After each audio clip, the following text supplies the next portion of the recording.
we are today. It is, let's see, November 3rd, and we're on the South Shore of Long Island in New York, right around Jones Inlet area. And a couple guys come in today and asked, how do I fish a chunk on the beach? And you would assume everyone knows how to do that, but if one guy asks, chances are a few people might want to know. So we're going to go over the basics really quickly here. Bunker chunks. First, I'm going to show you the rig, okay? If you scan down, this is the hook, of course. This is a leader. This leader is 10 to 12 inches. Some guys want 36, some want 24. My best results have come on a shorter leader. It makes casting so much easier. Now, the next piece of a terminal tackle that's very important in this is this little device right here. That's called a fish finder or a slide, a fish slide. What that's going to do is when you get a pickup from a bass, he's going to be able to run with that bait and he will not feel the weight at all. There are times where the fish are very picky and finicky, and if they feel anything is wrong, they sense something is wrong, like dragging this sinker, they're going to spit that bait out and they're not going to eat it. Other days it really doesn't matter, but the days where they're picky, this fish finder will now allow the line to slide through and the fish won't feel any resistance, okay? Sinker wise, you're going to need whatever the conditions dictate. It could be anywhere from a 4 ounce, a 5 ounce, up to a 10. Some guys even throw a 12, not for me, but that's a pretty basic thing. Now, this fish finder is pretty much for monofilament, and I want to briefly touch on this because now with the braided lines, here's another fish finder, and you'll notice the sinker slide is yellow. That is braid proof. Braid will not cut through that sinker slide. So guys that go directly to the swivel with braided line have to use this, or else the braid will just burn right through this little white one. I fish mono pretty much exclusively, so I don't use these yellows. They're a little bit more money, but it's a much denser, tougher plastic, and you won't lose a lot of sinkers, okay? So that's the sinker slide. Here's a basic rig. It's a fin strike rig. We carry it in the store. This happens to be a 747S.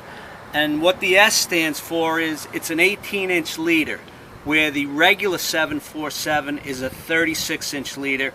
My likings, 36-inch leader is much too long. It's very hard to cast. So again, the shorter leader. If you notice, this is a little different hook style. That's a Mustad bait saver hook. It's a good quality hook. If Bob will swing over to this is like a Gamakatsu. That's an 8.0 or a 9.0 Gamakatsu hook. Now that we've gone over the terminal gear, here's the bunker. This is what fuels it all right here, the big fish. Some folks might call it a Pogie. I'm going to quickly show you a few ways how to hook. All right, there's the head. Undoubtedly, the best part of the bunker if you want to catch a big fish. You might not get the smaller fish, but if the big fish are around, they seem to just love the bunker heads. There's a couple of ways you want to hook them, and it's very important. One way you can hook them, you do not want to go too deep on the head. So what you do is go in his mouth and just pierce it, but not very far back. Now, if you look at that, when the fish grabs it, you want the point of your hook exposed. If you hook it too deep, and I'm going to give you a little example here. If you hook it too deep, like this,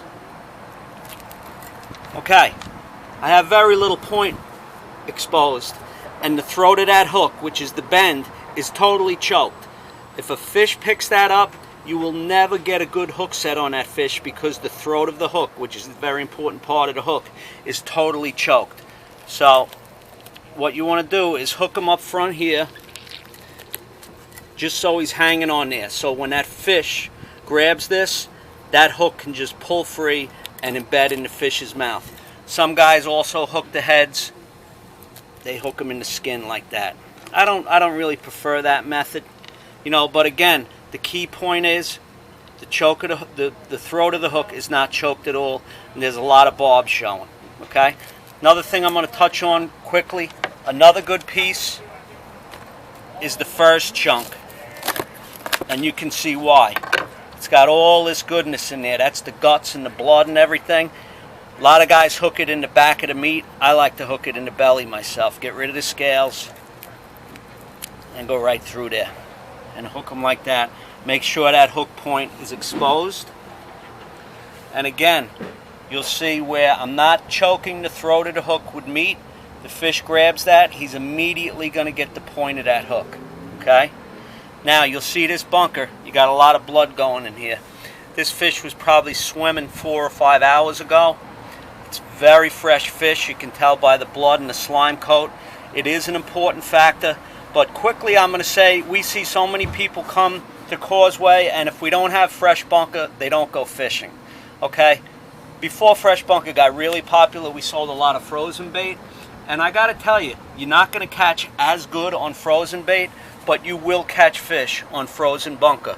So guys, don't just go home if there's no fresh bait. Give it a shot with frozen. Last tip I'm going to show you.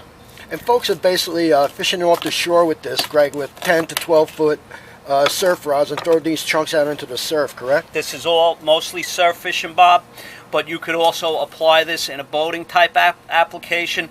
Your sinker would be different. You'd use a bank sinker, but you would use the sliding sinker and everything. Now, if the fish are a little picky, here's a little trick I'm going to show you that I've had great success with. A lot of times the bass, when they're picky, they'll pick up a chunk like this and drop it. Pick it up, drop it. Pick it up, drop it. That's when I go with the McNugget. And all that is a little smaller piece of bait. And there's your Dunkin' Munchkin right there. Just downsize your bait, and that's not necessarily, it doesn't mean you're just going to go for smaller fish. I've caught larger fish on these little tiny pieces of bait and had success with that. Now, when you're chunking, you don't want to let your bait just throw it out there and let it soak too long. It depends. If the crabs are bad, you'll lose bait fast. But if you're not losing bait, I wouldn't fish a piece longer than 10 or 15 minutes. I would reel your line in and get a nice fresh bloody piece on there. But any chunks that you don't catch on right away, keep them in a little pile where you're fishing, because you never know. The bite could turn on. It really doesn't matter what you're using for bait, and you could reuse pieces that you used earlier in the day. They will work. You never want to run out of bait. And pretty much, Bob, in a nutshell, that's basically what's going on with a basic chunking rig. I can say in our area here, the last 2 days, again, it's November 3rd, 2014, Jones Inlet area. There have been a few fish between the 45 and 50 inch mark landed from the beach. 50 pounds? Yeah, fish in the high 40s to 50 pound range. And if you're on the beach at the right time and your chunk is in the water with one of those big guys swimming by, more than likely you're going to get a pickup, you're going to get a bite, and then it's up to you to convert that into a successful catch. And if you do catch them, please bring them down the Causeway and weigh them in. Thanks for looking in. All right, thanks, Greg. And thanks for visiting us on Causeway Bait and Tackle's YouTube page today. If you need to contact us by phone, folks, we're open 363 days a year. Give us a buzz, 516-785-3223. Check out our website. You can, we've got 10,000 items on there to help you catch fish. It's www.causewaybaitandtackle.com. And thanks for visiting us today on our YouTube page. Thank you.